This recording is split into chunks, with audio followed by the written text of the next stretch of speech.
Hello students and parents.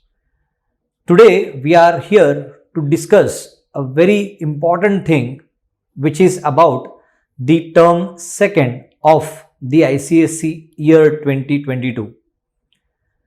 Recently the ICSE first term has been completed and the students have appeared for the board exam in the MCQ pattern. And now in the second term they are going to give the board exam in the theory pattern, the subjective exam pattern. So here today we are going to discuss a few tips and tricks for preparing this exam. I hope students have already started studying for the second term, and the channel, the way of study should be in a proper direction, and for that today we are discussing these tips for the exam preparation. So when I say this, the very first thing which we generally tell to the student that hard work is key to success. But सोचने वाली बात है कि सिर्फ hard work करने से result आएगा क्या? Because the generation in which we are living, it does not expect only hard work. Along with hard work, we must also be doing the smart work. आप सिर्फ हार्ड वर्क कर रहे तो definitely will get good results. But अगर hard worker के साथ साथ if you are a smart worker then you can definitely expect that आपका रिजल्ट जितना एक्सपेक्टेड है उससे कहीं ज्यादा अच्छा हो सकता है. सो हम आज के डेट में, आज के इस सेशन में ये डिस्कस करने वाले हैं दैट क्या किया जाए सो दैट हमारा रिजल्ट और भी अच्छा क्लासिक रहेगा. सो फॉर दैट सबसे पहले तो मैं ये बताना चाहूंगा दैट यू कैनॉट डिले. अगर बच्चों के माइंड में ये बात है that we can start preparing a little bit later, क्योंकि अभी तो हमने बोर्ड एग्जाम कंप्लीट किया है, तो I'll just make it clear कि आपका जो टर्म 2 है unfortunately it is very small, size of the term is very small, the duration is very small, हमारे पास वक्त बहुत कम है. तो मैं स्टूडेंट से ये रिक्वेस्ट करूंगा कि don't delay, start working immediately. जितना जल्दी स्टार्ट करो उतना आपके लिए अच्छा रहेगा. सो अब ये समय है कि हमें शुरुआत करनी चाहिए, मैक्सिमम जल्दी शुरुआत करनी चाहिए. But before we directly approach the tips and tricks, मैं कुछ बेसिक कैरेक्टर्स की बात करूंगा जो आपको कैरी करना चाहिए when you are preparing for ICSE board examination. जिसमें से सबसे पहला मैंने लिखा हुआ है कि your attitude should be positive. Positive mind को लेकर काम कीजिए, पॉजिटिव रिजल्ट ऑटोमेटिकली आएगा. Do not think in this way, sir ये बहुत डिफिकल्ट है, ये कैसे किया जाए, ये तो मुझसे जमता ही नहीं है, तो मैं कैसे करूं. Don't think such things because आपके पास अभी बहुत टाइम है. Think positively, keep the approach positive so that आप अपनी पढ़ाई को और अच्छा कर सकते हो. सो बेसिक कैरेक्टर्स में मैंने पहला बताया कि आपको एटीट्यूड पॉजिटिव रखना चाहिए. The second one is determination. आपको ये मालूम होना चाहिए कि you are preparing for board examination and you should be very determined to get the result. And result आने के लिए आपको अभी से ही एक लेवल तक कंसीडर करते हुए पढ़ाई कंटिन्यू चालू रखनी चाहिए. You cannot wait, you determine what you are going to achieve and with that determination आपको डेली कुछ ना कुछ पढ़ना चाहिए और उस पढ़ाई का आपके पास एक मेजरमेंट भी होना चाहिए. So determination has to be there. And finally मैंने लिखा हुआ है कि आपका गोल कमिटमेंट भी होना चाहिए. आपका एटीट्यूड पॉजिटिव है, आपका डिटर्मिनेशन फाइनल है, यू हैव फिक्स्ड ए गोल, सब कुछ ठीक है, लेकिन उस गोल को लेकर अगर कमिटमेंट ही नहीं है तो you cannot achieve the goal. Goal achieve करने के लिए ये तीसरा इंपॉर्टेंट कैरेक्टर आपके पास होना चाहिए, that is the goal commitment. उस गोल को लगने वाली जितनी भी रिक्वायरमेंट है इनपुट की आपके एंड से, वो आपको टाइम टू टाइम देना ही चाहिए. You cannot ignore that. So ये तीनों बेसिक कैरेक्टर्स अगर आप लेकर चलते हो तो आपको रिजल्ट आएगा ही आएगा, उसमें कोई बड़ी बात नहीं होगी. एक छोटी सी बात मैं यहां पे क्लियर करूंगा and then will start the tips. मैंने यहां पे लिखा हुआ है failure and success. It is about the fear of failure which students carry. मैं स्टूडेंट्स को यहां पे बताना जरूरी समझूंगा कि that fear of failure should not be carried by you people. आप अगर उन तीनों कैरेक्टर्स को जो मैंने पहले बताया हुआ है, if you carry those and if you follow those properly, तो आपको सक्सेस मिलने ही वाला है. आपको इस बात का डर नहीं होना चाहिए कि मैंने फर्स्ट टर्म में थोड़ा कम परफॉर्म किया था तो अब सेकेंड टर्म में कर पाऊंगा या नहीं कर पाऊंगा. You can do it.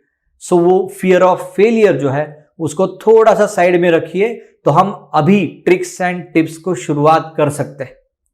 So when I am saying tips and tricks की शुरुआत, तो the basic and very important thing which I would like to tell is, students को काफी ऑर्गेनाइज्ड और स्ट्रेटेजिक होना चाहिए। स्टूडेंट्स को काफी ऑर्गेनाइज्ड एंड स्ट्रेटेजिक होना चाहिए regarding their entire exam pattern, regarding their entire study schedule, so that आप जो एक्सपेक्ट कर रहे हो वो आपको मिले। अब जब मैं कहता हूं ऑर्गेनाइज्ड मतलब क्या, तो आपको आपकी सारी किताबें, आपको आपके सारे मटेरियल्स, ये सब तो साथ में रखना ही चाहिए। एट द सेम टाइम जिसे हम कहते हैं ना स्टडी रूटीन, वो भी आपका ऑर्गेनाइज होना चाहिए, उसकी स्ट्रेटजी क्लियर होनी चाहिए। आपको ये मालूम होना चाहिए कि in your entire daily routine आप किस वक्त में इजी वाले स्टडीज करने वाले हो और किस वक्त में डिफिकल्ट वाले स्टडीज करने वाले हो। ये सारी बातें अगर आप करते हो तो आपकी पढ़ाई इजी होगी। याद रखिए, मैंने थोड़ी देर पहले बताया था दैट आपको हार्ड वर्कर तो होना ही है, बट सिर्फ हार्ड वर्कर रहोगे तो you will achieve the result, but उसको और इंप्रूव किया जा सकता है if you are also a smart worker. तो स्ट्रैटेजी क्यों रहना चाहिए, तो इसका रीजन ये है कि आप उसके वजह से एक स्मार्ट वर्कर बनोगे, रिजल्ट आपका बेहतर आएगा। स्मार्ट वर्कर में क्या क्या होना चाहिए, तो सबसे पहली बात स्टूडेंट्स को ये मालूम होना चाहिए that for which syllabus they are going to study. If I am not wrong, ICSE के काउंसिल वेबसाइट पर already you know the bifurcated syllabus which is declared by the council.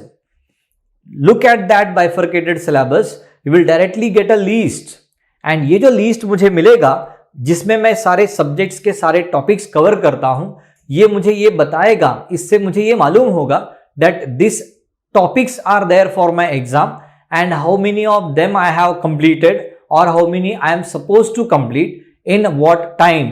यानी ये जो बाइफर्केटेड सिलेबस आपको मिलेगा, इस syllabus के basis पे आपको ये मालूम होगा कि आपके पास सिलेबस कंप्लीशन का टारगेट कितना है और आपके पास सिलेबस कंप्लीशन का टारगेट डेट कितना है, and accordingly you can make a strategy कि कितने दिनों में आप कितना सिलेबस कंप्लीट करने वाले हो। So that is one important thing. End of course ये सब होने के बाद में मैंने बनाकर तो रख लिया, लेकिन ऐसे ही रखोगे नहीं चलेगा। You need to start early, यानी आपने बना दिया और अगर कुछ शुरुआत ही नहीं की तो पढ़ाई होने वाली नहीं है। So the very first trick which I am telling is take the bifurcated syllabus from the council website. अगर आपके पास ऑलरेडी है तो बेहतर है, and make a strategy that आप कितना सिलेबस कितने टाइम में खत्म करने वाले हो, and don't wait, start early. बच्चों में एक आदत होती है प्रोक्रास्टिनेशन वाली कि कल से करता हूं, नेक्स्ट वीक से करता हूं, मंडे से करूंगा, वेडनेसडे से करूंगा। Don't do it, do it now. Start studying from now only. अगर आप जितना जल्दी स्टार्ट करोगे उतना आपको अच्छा रिजल्ट मिलेगा, इस बात को समझ चुके हो तो आपको स्टार्ट करना ही बेहतर रहेगा, सो that you can expect what is your result. Strategies की मैं बात कर रहा था, उसमें एक दूसरी बात आपको मालूम होनी चाहिए, that is regarding exam pattern. If I am not wrong, the students have already received some sample papers, the specimen papers from the council, which are again available on the council website। अगर आप उन papers को देखोगे तो आपके mind में एक और चीज फिक्स हो जाएगी, दैट पेपर्स में आने वाले सवाल किस तरह के हो सकते हैं, and based on the questions which can be expected in the exam, you can again work on your strategies. For example, let us से यू आर स्टडीइंग फिजिक्स, तो फिजिक्स के कौन से लेसन में से कितने सारे टाइप के क्वेश्चंस एक्सपेक्टेड है, अगर वो मुझे मिल जाते हैं, and as per the sample papers, specimen papers available by the council, अगर आप ये मार्क आउट कर लिए दैट ये वाले टाइप के क्वेश्चंस आते हैं और ये वाले टाइप के क्वेश्चंस नहीं आते, तो you are already clear with what to study in that lesson and what not to study in that lesson. So again, paper pattern मालूम है, सिलेबस मालूम है, उन दोनों को को रिलेट कीजिए तो आपका स्ट्रेटेजी और स्ट्रांग बनेगा और अच्छा आपको बेनिफिट होगा। One more way to study better is make chapter wise or topic wise papers and study them। chapter wise topic wise क्यों करना चाहिए? Once again same thing जो मैंने इसके पहले वाले स्लाइड में बताया, that you know the particular chapter, you know what are the contents which can be asked in the exam, और उन दोनों को ध्यान में रखते हुए अगर एक पेपर आप सॉल्व कर लेते हो तो you will be able to understand that उस चैप्टर में से आपका प्रिपरेशन प्रॉपर हुआ है या नहीं हुआ है। इन सारी चीजों को करने के लिए मैंने ये सब बताया कि आपको क्या करना चाहिए। You need to understand the syllabus, you need to understand the pattern syllabus दोनों को कोरिलेट करके आपको पेपर प्रैक्टिस करना चाहिए। मैक्सिमम चैप्टर्स के ऊपर आपको पेपर लिखना चाहिए। बट इन सब को करने के लिए आपका वीक, आपका डे हमेशा प्लान्ड होना जरूरी है। You cannot randomly sit and study. You should know on Monday what you're going to do, on Tuesday what you're going to do, on Wednesday what you're going to do. In short, what I'm trying to say is, as a student, you must know your entire weekly schedule in advance. आपको Sunday को मालूम होना चाहिए कि from Sunday to Saturday 7 दिनों में आप कौन से वाले सब्जेक्ट्स की कितनी पढ़ाई करने वाले हो. So you prepare a schedule so that it will help in utilizing your time properly. So इन दोनों बातों को आपको ध्यान में रखना चाहिए. अगर ये सब कुछ परफेक्ट करते हो तो you will find that your every day, every minute, every moment is a productive one without wasting your time. अगर आप ये कंपल्सरी करते जाते हो तो ही उसका बेनिफिट आपको मिलने वाला है, otherwise you will not be benefited. So मैं एक बार फिर से रिवाइज करता हूं कि मैंने शुरुआत से क्या बताया. तो you should know the syllabus, you should know the pattern. दोनों को कोरिलेट करते हुए हर चैप्टर की स्टडीज में आपको ये एनालाइज करना चाहिए कि इसमें से मुझे किस टाइप के क्वेश्चंस पढ़ने चाहिए. And once you are done with that, to check yourself you should give a chapter wise paper of that. अगर इन सब चीजों को करते हो तो आपका प्रिपरेशन उस सब्जेक्ट को लेके और अच्छा होगा. और इन सभी चीजों को करना अगर अच्छा है मुझे, for that I need to have my fixed daily schedule, fixed weekly schedule, जिसमें से मुझे पहले से मालूम होगा कि मैं इस वीक में क्या करने वाला हूं, so that my entire week will be utilized effectively. It is always said practice makes man perfect. But ये सही है क्या? हम ऐसे ही रैंडमली प्रैक्टिस करते रहेंगे तो हम परफेक्ट होंगे क्या? तो आंसर इज नो. तो परफेक्ट प्रैक्टिस भी अगर है तभी मैन परफेक्ट हो सकता है. ऐसे ही रैंडमली प्रैक्टिस करोगे तो परफेक्शन नहीं आएगा. And for that achievement of perfection आप जितने भी पेपर्स सॉल्व करोगे उन सभी पेपर्स को अपने टीचर्स से, अपने मेंटर्स से, अपने गाइड से चेक करवाइए, so that you can check whether you are reaching to that 100 on 100 और नॉट. जैसे कि मैंने कहा प्रैक्टिस मेक्स मैन परफेक्ट.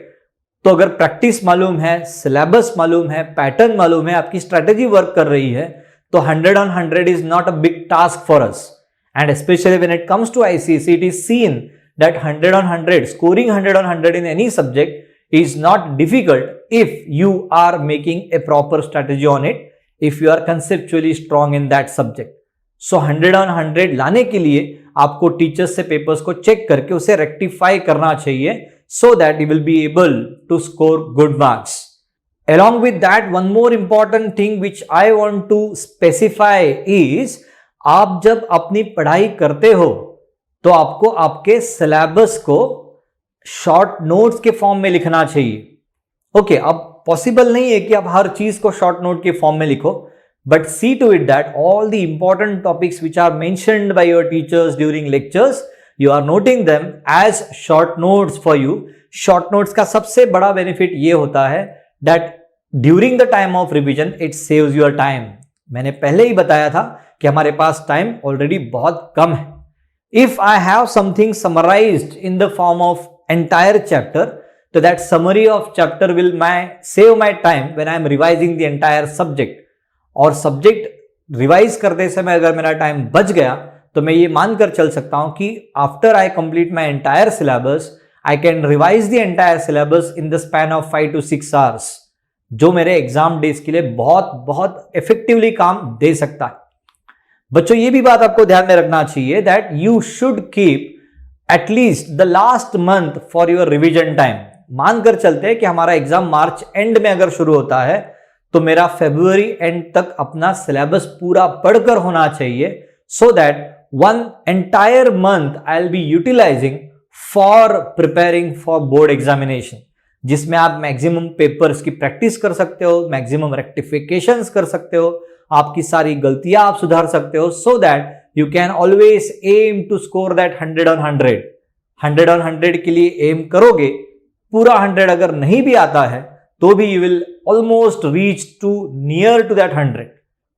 हम मानकर चलते हैं कि हम इतना अच्छा स्ट्रॉन्ग प्रैक्टिस करेंगे कि we will score 100 on 100 in the all exams. इसके अलावा एक और चीज आप कर सकते हो, that is take all the syllabus and divided into 2 sections. Easy वाले पार्ट कौन से हैं जो आप कर सकते हो या आप कर चुके हो, और डिफिकल्ट वाले पार्ट कौन से हैं जो आपको करने में डिफिकल्टीज लगती है. एंड ऑफ कोर्स ये मैं इसलिए बता रहा हूं बिकॉज इजी वाले तो आप डेफिनेटली करोगे और आप डेफिनेटली करके खत्म कर चुके होगे मेरे हिसाब से. बट अगर हार्ड वालों की बात सोचेंगे तो generally students leave those difficult topics. मैं थोड़ा यहां पे अलग बताऊंगा, that start working on those difficult topics from now. उन्हें ज्यादा से ज्यादा पढ़िए, हो सके तो लिख कर प्रैक्टिस कीजिए. Read, right and practice it. जितना आप डिफिकल्ट टॉपिक्स को इस मेथड से पढ़ाई करोगे उतना ही वो डिफिकल्ट टॉपिक्स ऑटोमेटिकली कवर हो जाएंगे. इसका मतलब मुझे जो इजी टॉपिक्स लगते हैं उन्हें वापस दोबारा से पढ़ना है या नहीं पढ़ना है, तो सॉरी टू से दिस, आप अगर इग्नोर करोगे तो वो भूल जाओगे. आपको जो आपके डिफिकल्ट टॉपिक्स हैं उनको रीड, राइट एंड प्रैक्टिस करना है. तो वैसे ही जो आपके स्ट्रॉन्ग टॉपिक्स है उन्हें आपको आपकी स्ट्रेंथ समझ के शार्प करते रहना है. मैक्सिमम उसके ऊपर काम करते रहिए सो दैट वो और स्ट्रांग होगा, और जो डिफिकल्ट लगता था उसे आप एक ऐसे लेवल पे लेके आओगे जिसका डिफिकल्टी लगना बंद हो जाएगा. ये दोनों अगर साइमल्टेनियसली चले तो you can simply assume yourself achieving 100 on 100 easily. So I hope all this things you will follow as I said right now, and इस स्ट्रेटजीज को लेके आप अपनी पढ़ाई इमीडिएटली स्टार्ट करोगे. With this positive note that we'll be doing our best in the coming exam, and I hope हम maximum subjects में 100 on 100 लाने की कोशिश definitely करेंगे. Thank you very much. All the best.